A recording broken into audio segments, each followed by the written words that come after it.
संकीर्तन यात्रा क्या है, थोड़ा इसके बारे में बताइए। मैं पढ़ रहा था, और ये जीएसडी हॉस्पिटल जो है आपका, अगर इसके बारे में थोड़ा बता पाएँ आप तो। संकीर्तन यात्रा मैंने अपने जीवन को एक नाम दिया है। हाँ। क्योंकि बचपन से कथा चल रही है और सब जगह भागवत को लेकर के हम जाते हैं, तो मैंने इस अपनी पूरी यात्रा को एक नाम दे दिया संकीर्तन यात्रा। मतलब मैं कहीं भी जा रही हूँ, कुछ भी कर रही हूँ, ये मेरी संकीर्तन यात्रा, क्योंकि मुझे भगवान का नाम प्रचार करना मेरे जीवन का उद्देश्य में से सबसे बड़ा उद्देश्य यही है कि मुझे घर घर तक भगवान के नाम को पहुंचाना है। जो हमारी चैतन्य महाप्रभु की परंपरा, उन्होंने कहा था हर गांव गांव में कृष्ण नाम गूंजना चाहिए।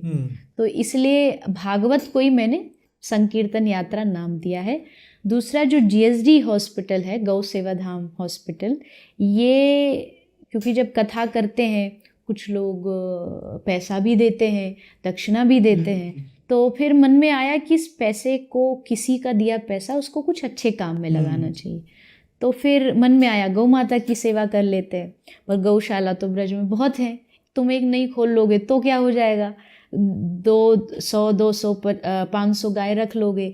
तो कुछ ऐसा करो जिससे और जितनी भी गौशालाएं हैं उनको हेल्प मिले, और जो सेवा नहीं हो रही हो। तो ब्रज में कोई भी हॉस्पिटल नहीं था, गाय कोई रोड पर एक्सीडेंट हो गई तो ट्रीटमेंट नहीं है, घर में किसी की गाय बीमार है तो ट्रीटमेंट नहीं है।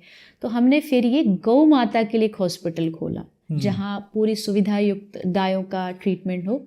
लेकिन फिर वहाँ पशु भी आने लगे, कुत्ता बिल्ली सब आने लगे। अब है तो वो भी जीव प्राणी, भगवान है, तो उनकी भी सेवा हमने शुरू की। और आज ये 10 साल हो गए इस हॉस्पिटल को। और ये पूरा एक वेटनरी हॉस्पिटल है, फ्री ऑफ कॉस्ट। जो भी वहाँ लेकर के गाय को आता है, वहाँ गाय की पूरी ट्रीटमेंट, पशुओं की पूरा इलाज किया जाता है। तो मेरे जीवन के 2 ही उद्देश्य हैं, एक तो भगवान नाम प्रचार और एक सेवा, चाहे उसमें गौ सेवा हो या प्राणियों की सेवा हो।